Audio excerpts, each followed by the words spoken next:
Hello, hello. I think we have a good group here this afternoon. I'm going to check with my lovely colleagues here. Do you hear me loud and clear?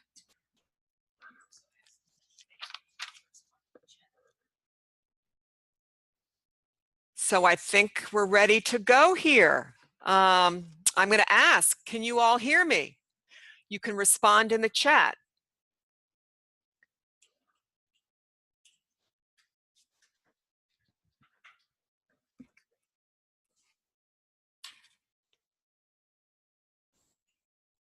Excellent. Lovely, lovely. Okay. I wanted to wait a few more minutes. We have a big group here, which is really exciting. Thank you all for participating. I am fortunate, and you all are very fortunate. I have with me today two very smart librarians. We have Deborah Crook, who is the Associate Director of the library. She knows her stuff, and she has been doing this for quite some time. We also have a new addition to our library, the very young, very talented, and equally smart Victoria Masana. She is our digital services librarian. So this is going to be awesome. Thank you again. I want to welcome you all to our educational webinar. It is called Systematic Reviews, Asking the Question and Finding the Best Answer. Okay, let us begin. Okay, so in this webinar, what we're going to do is we're going to provide a practical, usable sense of what a systematic review is and does. I'm going to go through the list of the steps, and please do not be overwhelmed. There are going to be a lot of them, but they're going to be very logical, and you will be able to follow them extremely easily and faithfully. We're going to cover why systematic reviews are so important. And then I'm going to offer you some excellent examples of published systematic reviews. And then we're going to talk about an overview of the steps that will guide you to undertaking and completing this important research study known as a systematic review. And going back a little bit, the reason why I do want to show you some examples of a published systematic review is because I want to apply the steps. Now, we're going to be talking about a theoretical application of the steps. I'm going to be describing the steps to you. I want you to see how those steps end up actually becoming part of your research study, how you complete those steps into a tangible research study. I'm also going to provide to you at the end a list of resources that will assist you along the way. Again, written in very, very plain language, comprehensive, easy to follow. And I'm going to refer to those resources as they pertain to the steps that I describe. The questions will be answered in real time on our chat. We have we have a big group today, so we are going to get to your questions in chat. If we can't get to them, it's just due to logistics, just due to sheer numbers. We have your email. In that case, I will respond to your question via email within 1 or 2 days of the completion of this webinar. But please be aware that this is just the beginning. This is just the beginning of your introduction to systematic reviews. This webinar and our assistance and our guidance does not end at 1 o'clock today. All right, with that said, let's start. Okay, what is a systematic review? I searched through a lot of definitions, and there are a ton out there. I found this one to be the most applicable and the most realistic. And it states, as you can see, a systematic review attempts to collate all empirical evidence that fits pre-specified eligibility criteria in order to answer a specific research question. It uses explicit, systematic methods that are selected with a view to minimizing bias, thus providing more reliable findings from which conclusions can be drawn and decisions made. I know it's a mouthful, but we're gonna go through it all. And you see I've highlighted the very important components which make systematic reviews so unique and so important. Minimizing bias, reliable findings, answering a specific research question, all empirical evidence. Conclusions. I think you're getting the gist of it. That said, in a nutshell, what is it? So I gave you a definition, but what exactly does that mean? It is a research study. It is a study design. It is an analysis, an evaluation, and summary of everything you can find out there, gray lit, calling heads of research departments, looking through all of the databases, all of those studies as they pertain to a specific scientific question, such as a condition or a treatment of a condition. It basically, systematic reviews allow you to become very familiar with the state-of-the-art research. Now, clinicians will use systematic reviews to make effective decisions. It sums things up for them. It consolidates high-quality evidence. Now, you see at the end here, once again, the word all. It's important because bias may result if you don't identify all relevant studies. Systematic reviews consolidate all of the high-quality evidence, and they do so transparent. So you see transparency with the methodology itself. Okay, you see how something was done. It is reproducible. Okay? Okay, I know. When you look at the summary of these steps, it looks a little daunting, but truly, it's very logical. And you want these steps to be logical and you want them to be thorough because by doing that, you stay organized and you keep your goal in mind. You keep the completion of the systematic review in mind. You can see it. It's the light is at the end of the tunnel. I'm also going to be, as I said, when I go through the presentation, I will be outlining these steps and giving you resources that apply to each and every one. Okay? First off, what is your question? You want a very specific question. You're going to be refining your question so you can really formulate it and answer it accordingly. You're then going to find out, okay, I've got my question. Is there a need for it? Is there a need for an answer? Then, equally important, does one currently exist? Does a systematic review currently exist? Then you're going to look at your topic. You're going to look at your research needs. And as you look at that, you're going to see, okay, who do I need on my team? Ideally, you want someone who's very proficient in the methods of systematic reviews, how one is conducted. You want someone good at information retrieval, such as one of our librarians here. You want someone who knows the topic, someone who's an expert in that field, subject expertise. And then, as you're consolidating all of your data, if you are doing, and we're going to get to the definition of this, if you are doing something called, and it sounds scary, but it's really not, a meta-analysis, you want someone who's going to be good at statistics or quantitative data retrieval. Then you're going to create your protocol. A protocol is sort of a fancy term for your playbook. How are you going to get the job done? It's going to describe the reason for your systematic review. It's going to define the screening on how you're going to weed out the studies that you wish to exclude. It's going to define your search strategy. What, how, where, and when am I doing this search? You're also going to describe the critical appraisal process for evaluating the studies. Very important. Then once that protocol is completed, you're going to register your protocol. Okay, you're ready to go. You're going to begin a comprehensive search as outlined in that protocol that you just registered. Now you're going to have 1,000 results. You're going to have a lot of results. Then you're going to screen based on your criteria. And you're going to document your search and include the date and the number of the results. Again, we're going to go through all this very, very thoroughly.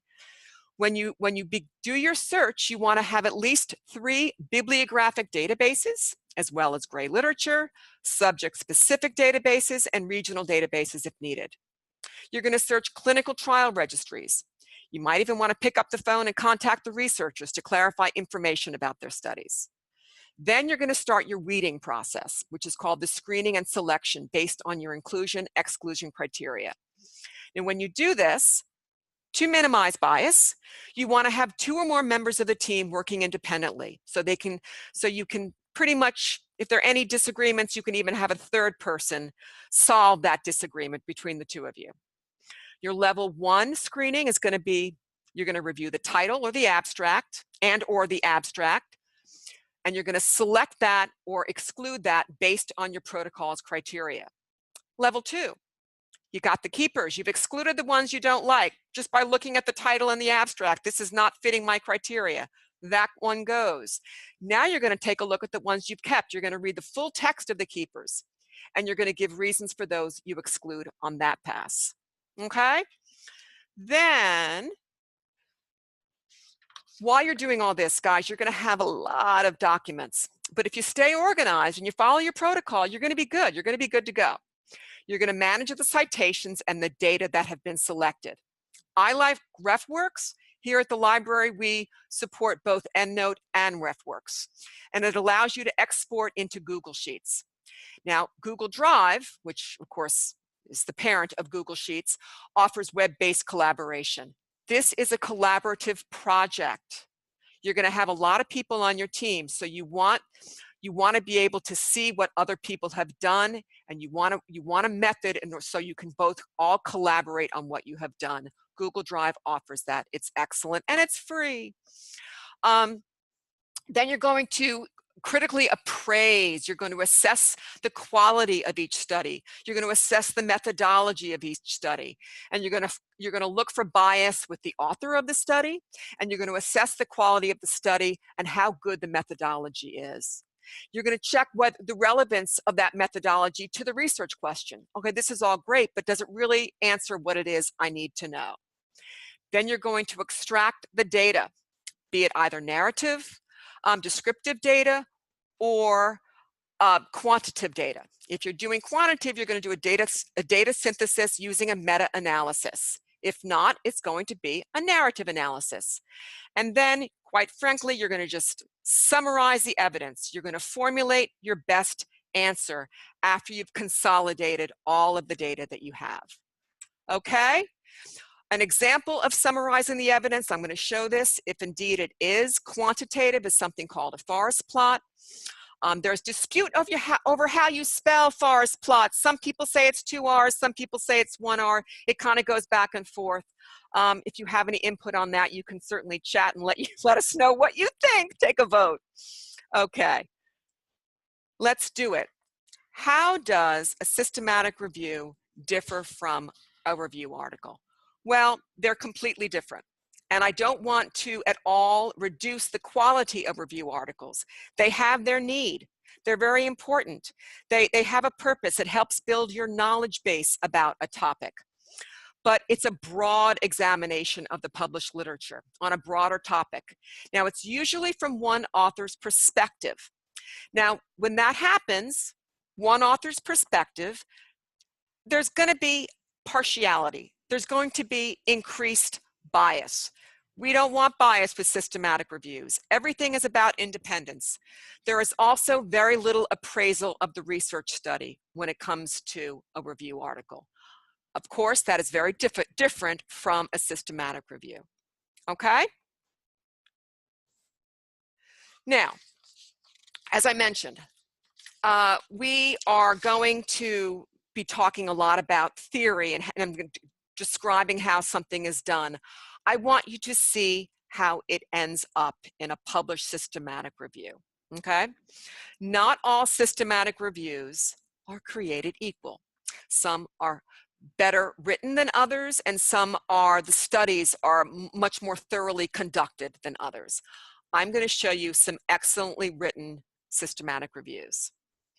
Now, I'm going to show you an abstract. The next slide is of an abstract. And the reason why I'm showing you this abstract is because one of the steps, as I mentioned, one of the weeding out steps is taking a look at the title and/or abstract.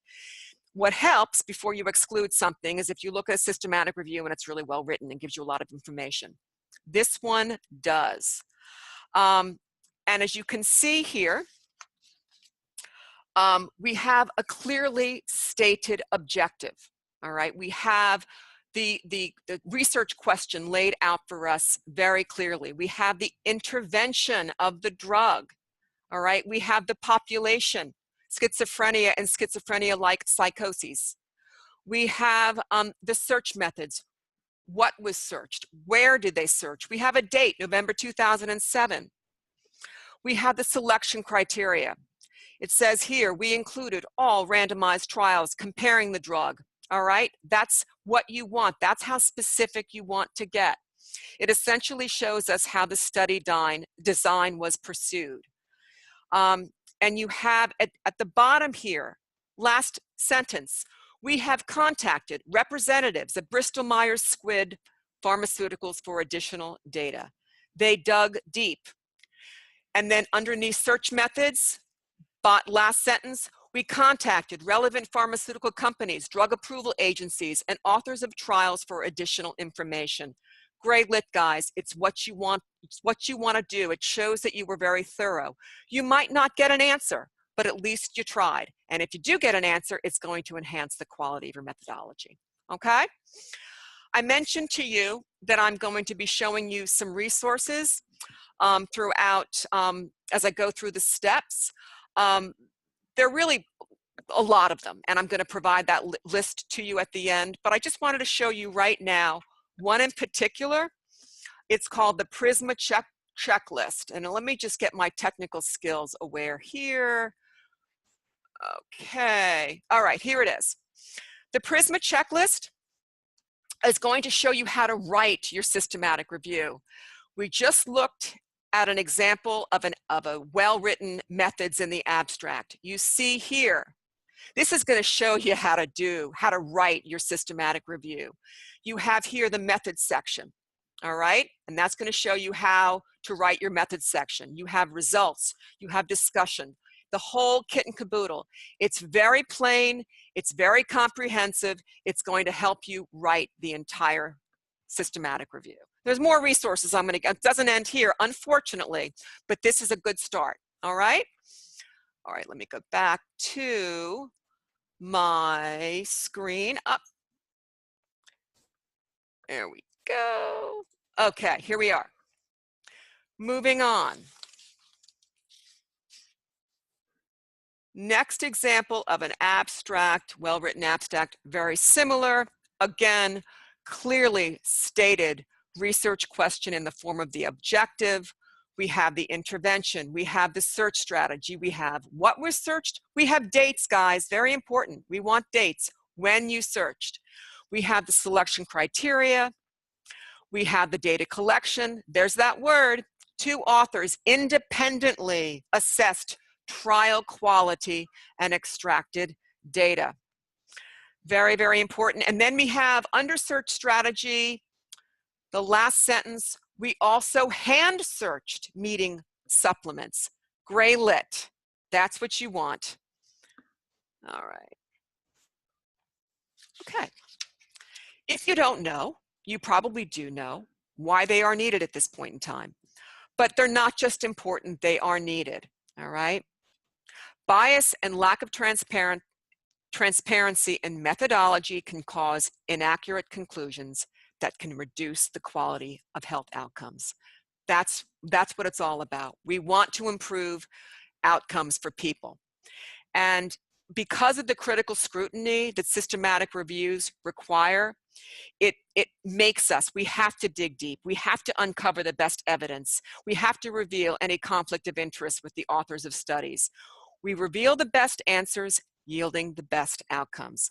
So, for instance, let's say you're a health administrator of a hospital and you want to know how many nurses do I need? How many nurses do I need in my staff to meet the needs and the demands of the patients? What's the optimal level for staffing? For clinicians, what age do women benefit the most from having a mammogram? For public health, is calorie labeling necessary to reduce obesity or reduce diabetes? Systematic reviews have even evolved outside of the healthcare area. It's gone into economics, it's gone into politics. They've really grown since 2001. And published systematic reviews have skyrocketed. It was introduced as a filter in PubMed in 2001, and since then we've really seen an increase. Okay, so bottom line, it uncovers the best evidence to support the best health care and outcomes. So if you want to treat a disease and there are 1 or 2 drugs to use, systematic reviews attempt to pool together all of the treatments and analyze them to help you make the best decision based on the best evidence. Okay, how do we begin? Okay, as I mentioned to you, I just showed you one of the items, one of the resources that we'll be using. An really good one that I'm going to provide to you is called the 27-item checklist. Let me go and find it for you here so you can see it.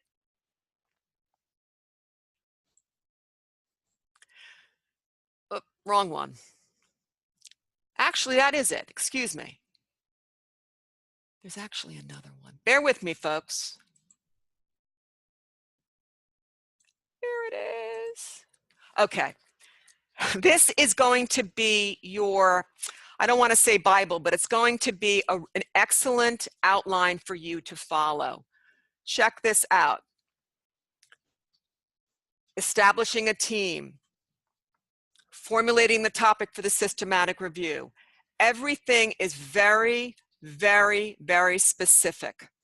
Synthesizing, standards for synthesizing the body of evidence. It goes on, and in addition to what we're talking about now, I'm going to provide this link to you. It's going to be extremely helpful. Okay.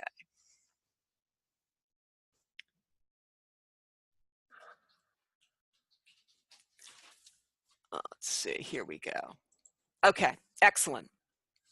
Now, as you look at that finding what works in healthcare, standards for systematic reviews, you're going to get tired of the word reducing bias. You're going to get tired of the word transparency, but it's all there. I'm sure you've all read in the news a lot of things out there about studies being this and that and retracted.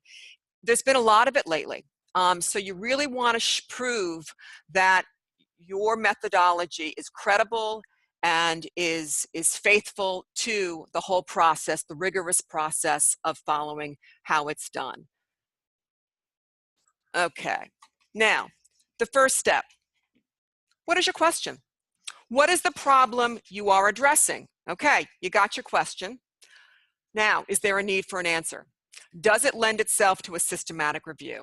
Okay, I'm sure most of you are familiar with the PICO format, the acronym for patient population, intervention or exposure, comparison, and outcome. Again, you can also add a T to that for PCOT. T would be timing, or PCOS or PCOS, S being study design. It's a 2-page article I'm going to give to you. It's called Formulating the Evidence-Based Practice Question, a review of the frameworks.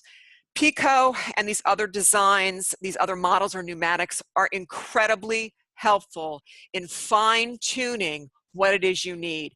You noticed in those 2 questions or objectives in the abstract that I showed you how short they were, how specific they were. That's what you want. The more specific, the more refined, the easier it is for you to be able to take the steps to get an answer to that question. Okay, you've got your question. Now, does one already exist? Okay, when I say does one already exist, I mean either a protocol for one in progress or an actual systematic review itself. Couple of places you want to check. Again, providing these links to you at the end. The Cochrane database of systematic reviews, as well as Prospero. It's the International Prospective Register of Systematic Reviews. Okay, if you've discovered that one exists, unfortunately, stop right there. You might want to see, perhaps, maybe you can do, does it need to be updated? Is it an old study that you might want to pursue? But again, you definitely want to check if one has already been done. Okay, but the good news is one hasn't been done. So now you're ready to assemble your team.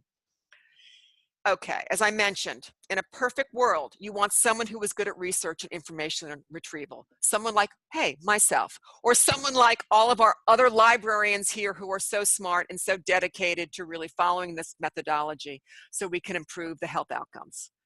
You want someone, if you are doing a quantitative data retrieval, you want someone who's good at statistics. If you also want someone, and this is important, you definitely want someone who is very familiar and even an expert in the subject area or the topic that you are pursuing. Equally important is you want, as you're, assembling your team, you definitely want transparency of professional and financial conflicts of interest. You want to uncover any intellectual bias that would reduce the credibility of the review. You don't want anyone to question your methodology. That's not what you want. That's not the whole purpose of this. So, and they won't. If you follow these guidelines, they won't. Okay. So now you want to create your protocol. You want, in other words, how will you be accomplishing your project? You want to be specific. What is the question and need for the research, and what is your plan of action in filling that need to answering the question? Okay. Now, those Institute of Medicine, let me just go back to that. I want to show that to you again. Okay, let's just go up. Under Standard 2.6, develop a systematic review protocol. It's all there, and we're going to talk about it right now.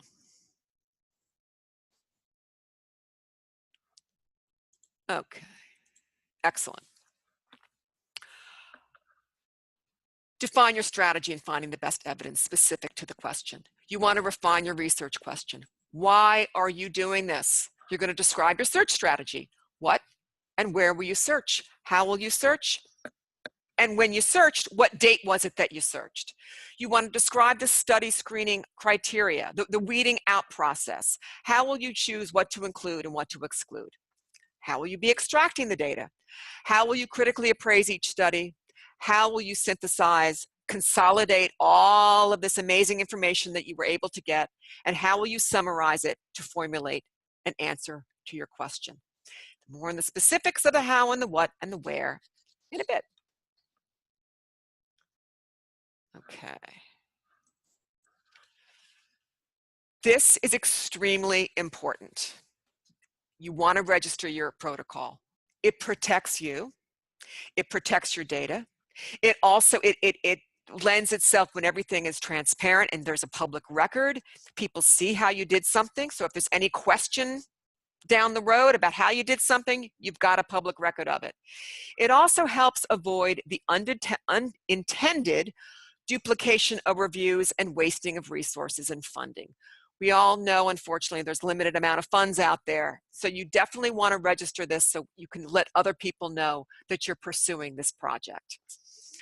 The question now is, when do you do this? When's the best time to register your protocol? Ideally, before screening for eligibility has begun. Okay, before you start excluding and weeding out studies that don't fit your criteria. This timing will reduce the opportunity for conscious or subconscious manipulation of inclusion criteria to include certain studies to mold a review to reach a desired conclusion. In other words, it avoids cherry-picking results, guys. It avoids data dredging, picking things that are going to help you support your question. All right.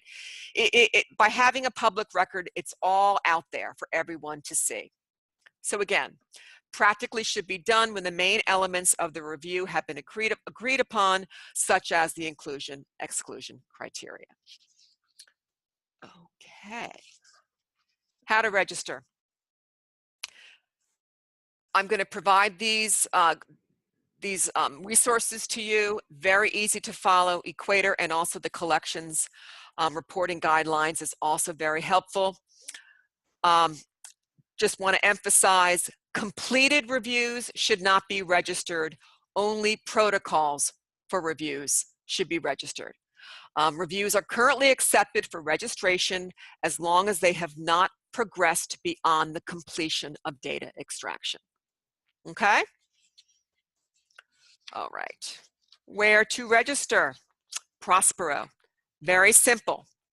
And again, you see in the description of Prospero, that last little sentence, it helps avoid duplication and reduce opportunity for reporting bias by enabling comparison of the completed review with what you were planning in the protocol.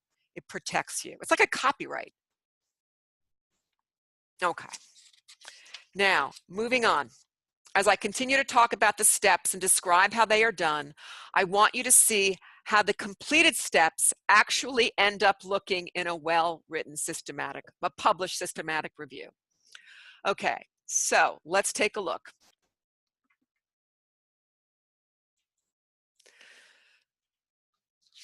This slide, you see how detailed this method section is, okay? And I show you the resource before as to how to write this. This is your inclusion and exclusion carried out and actually written down, okay? You have the study.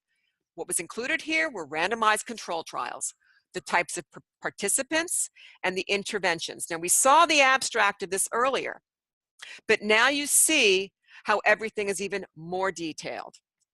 As you scroll down, you see the beginning of the search strategy, the date. In January 2014, we searched the following electronic databases to identify reports of relevant randomized control trials.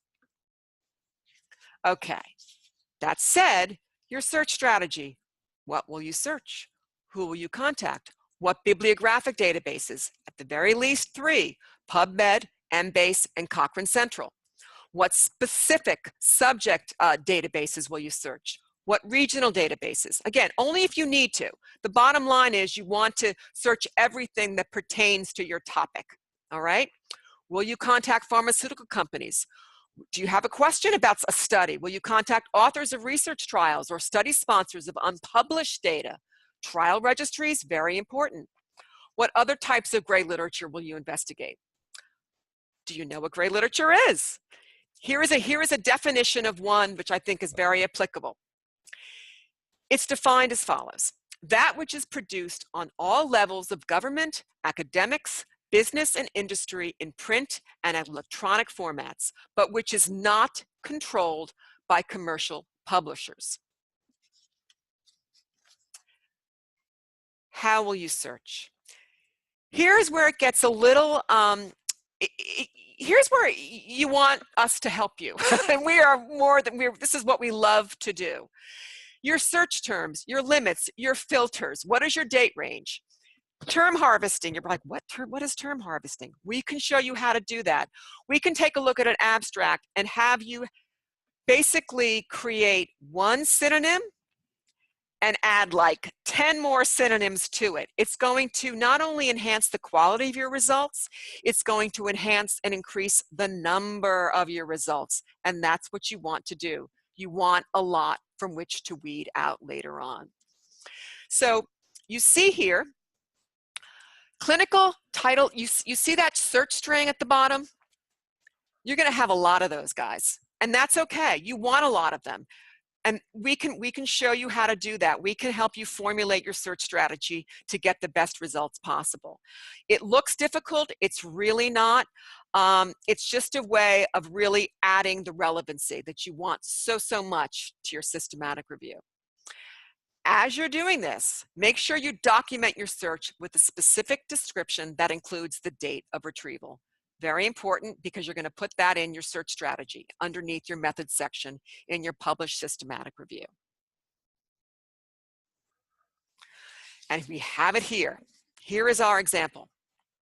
We have, in January 2014, we searched the following electronic databases to identify reports of relevant randomized control trials. You have all of these. Again, the date, you also have the Cochrane Central Register of Control Trials. That is you're definitely going to be using that. That has published and unpublished gray literature studies. And then you see underneath, we search the Cochrane Central Register of Control Trials using the following exploded mesh headings and keywords. That is how you searched, the search terms that you used. You have to be so specific that if I follow these instructions, I'm going to be able to reproduce everything you did. And that's key. That way, anyone has a question, hey, rerun the search. You're going to see what I did. And that's important. And it goes on. See how specific that is? And as you can see at the bottom here, search strategies, we see searching other resources at the bottom. And it says to the right, we scrutinized reference lists of any identified relevant studies for additional citations. We contacted specialists in the field and tried to contact the authors of the included trials for any possible unpublished data, but with no success. They dug deep. They did the gray lit. They did their due diligence and then some. And that's what you want to do.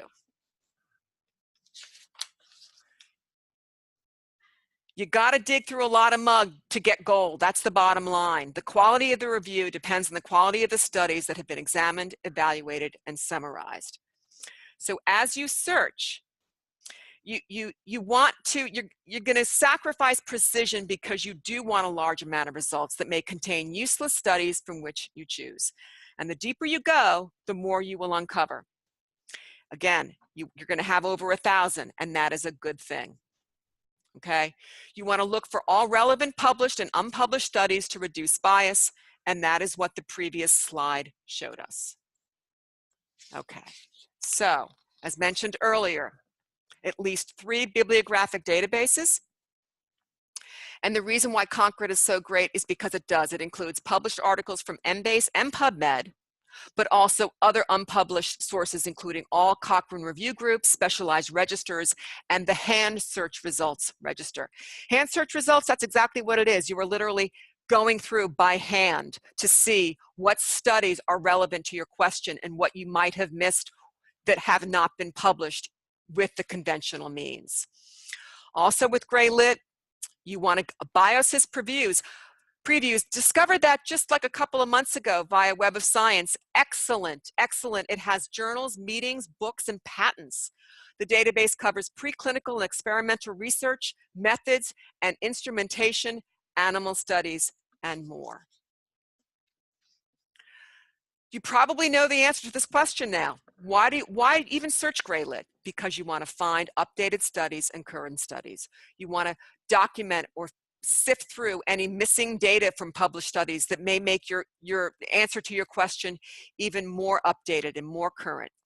And under the Institute of Medicine Systematic Review Standards, when they call for Gray Lit inclusion, it says you want to even take it one step further. You want to invite researchers to clarify information about study eligibility, study characteristics, and risk of bias.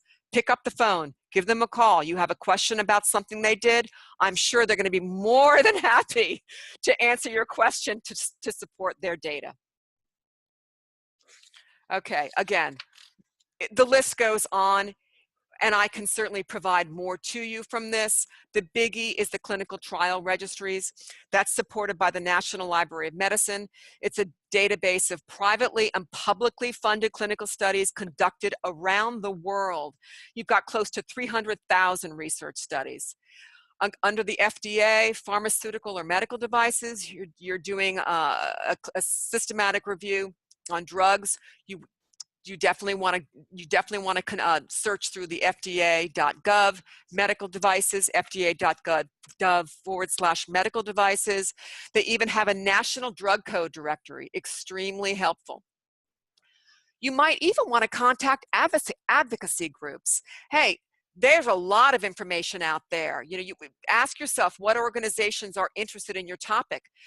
They could have done something that they haven't even just begun to pursue, where might be some extremely relevant data that can be very helpful to what you need to know. And again, it can't be said enough. You really do want to contact specialists in a field or authors of research trials or study sponsors. If need be, you want to search subject-specific databases. There are a ton out there.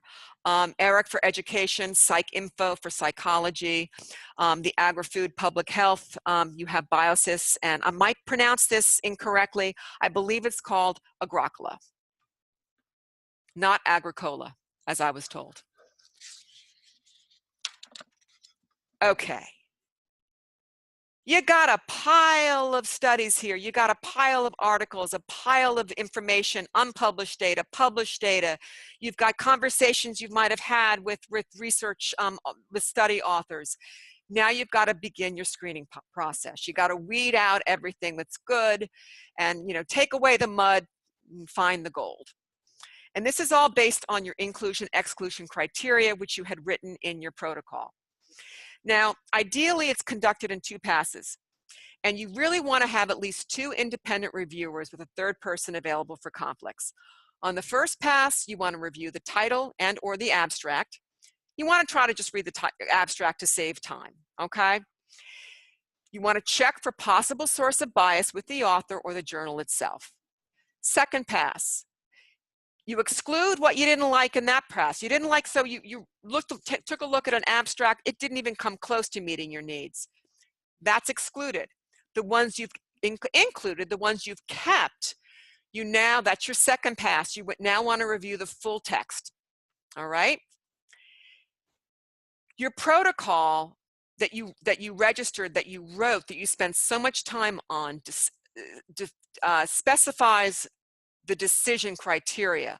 It is the guideline for how you're going to include and exclude the studies.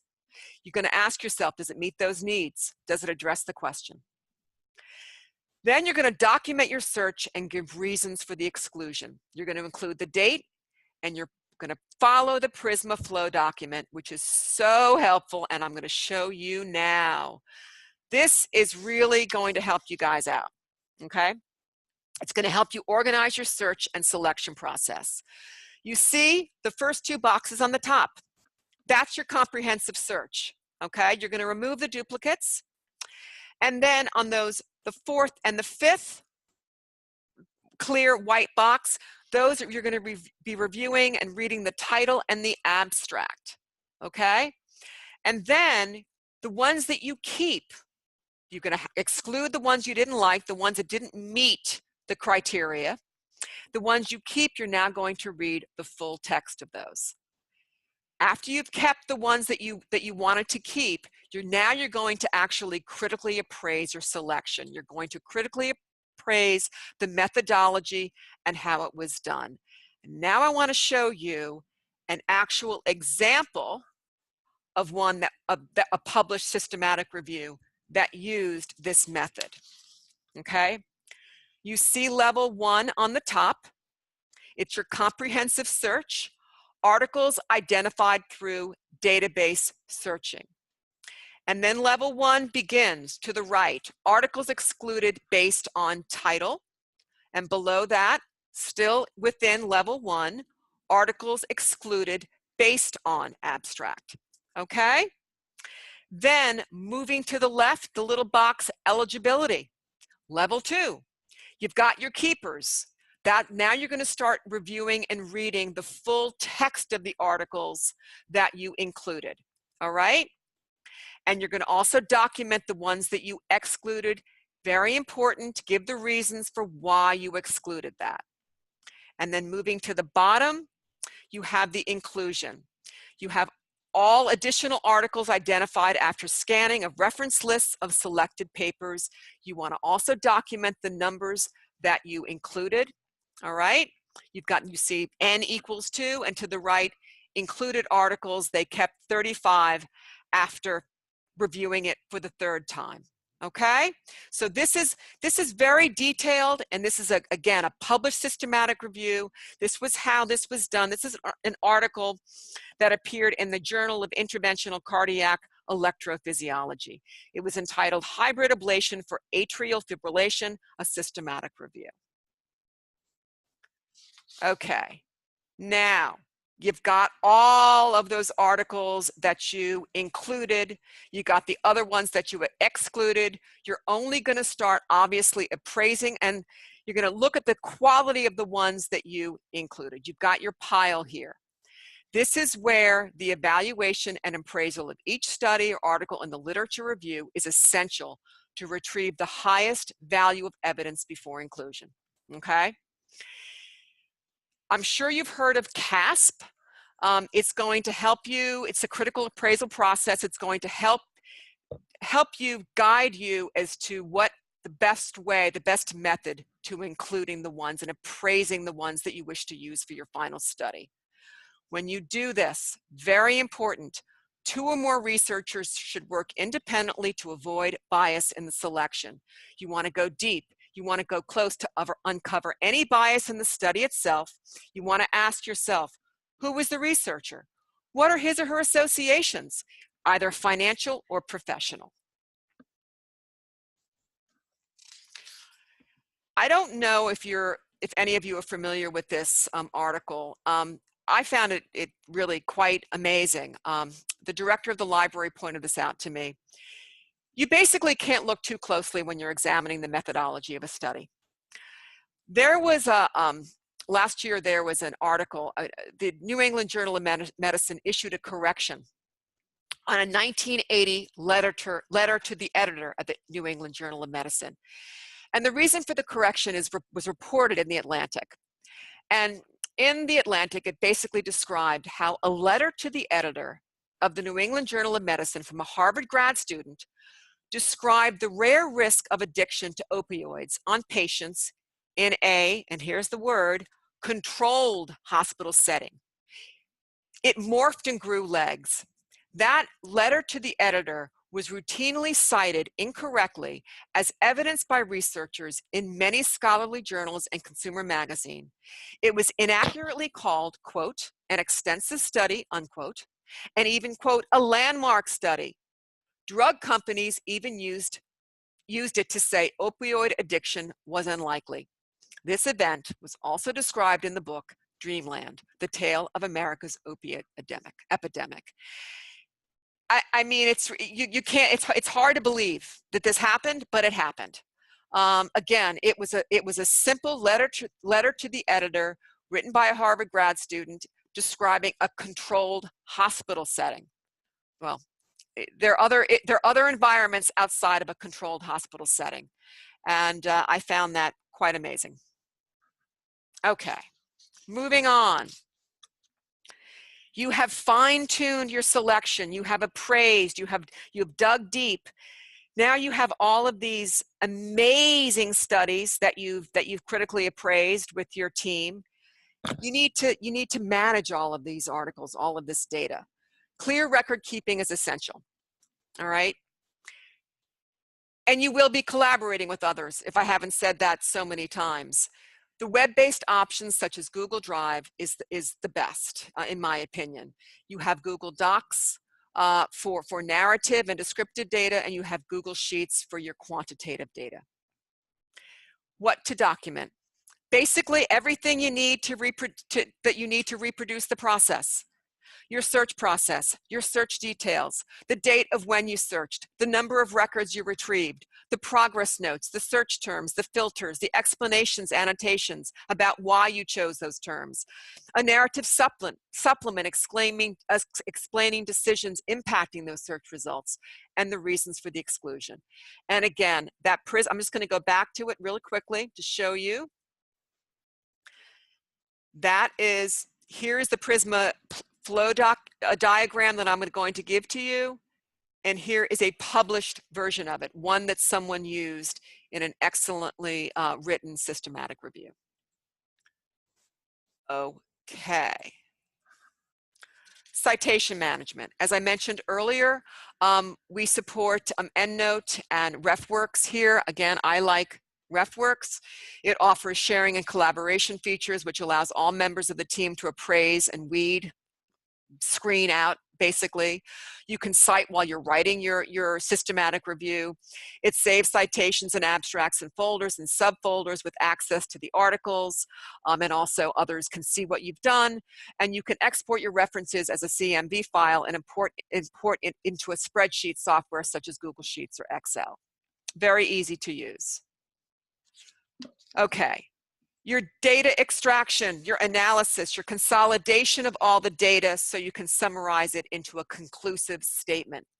You're going to obviously decide what data will be extracted from the studies that were selected for the inclusion. What software will be used? There's a lot out there. Review Manager 5 or RevMan 5 is free. It facilitates preparation of protocols and full reviews, including text, characteristics of studies, comparison tables and study data. It can even perform meta-analysis of the data entered and present the results graphically. It's free. Cochrane supports that, and I will show you. That will be one of my lists of resources, and I can show you how to access that if you need that or if you have one of your own. Okay, you've got your summary. How am I going to do this? Am I going to use a meta-analysis, which is a quantitative summary of all my results, or am I going to do a narrative analysis? I'm going to show you an example of a forest plot. It's kind of scary when you first take a look at it. But now, before I do that, I just want to talk about a meta-analysis. I'm sure you guys know what it is, but let's just take a quick look. A meta-analysis essentially yields a quantitative summary of the results. It involves using statistical analysis to consolidate all of the data or all of the results from all of those research studies that you finally selected into a single quantitative answer or summary from which your conclusions are drawn. Without a meta-analysis, results from qualitative data, descriptive data, or even quantitative data are analyzed and summarized with a conclusive narrative without being statistically combined. However, I want to show you an example of a forest plot. This is an example of something you would use if you were doing a meta-analysis. Essentially, it's a graphical display that shows the different results addressing the same question, okay? So on the left, you see study IDs. That's probably 4 randomized control trials, okay? It's 4 studies that they compared. The vertical line where it says relative risk, okay? Relative risk to the left of the line basically means the treatment was beneficial. So Rowling JK was beneficial because it's to the left of the line. And to the right of the line did more harm than good. So Hermione G, that little study did more harm than good. If you have a diamond, where you see in the total, that's combining all of the results. And again, that vertical line is the border of no effect. All right, Cochrane, I'm going to provide this link to you. Cochrane will show you how to read a forest plot, and it's really an excellent example of how to consolidate the quantitative data. You were brilliant. You wrote an amazing, amazing systematic review.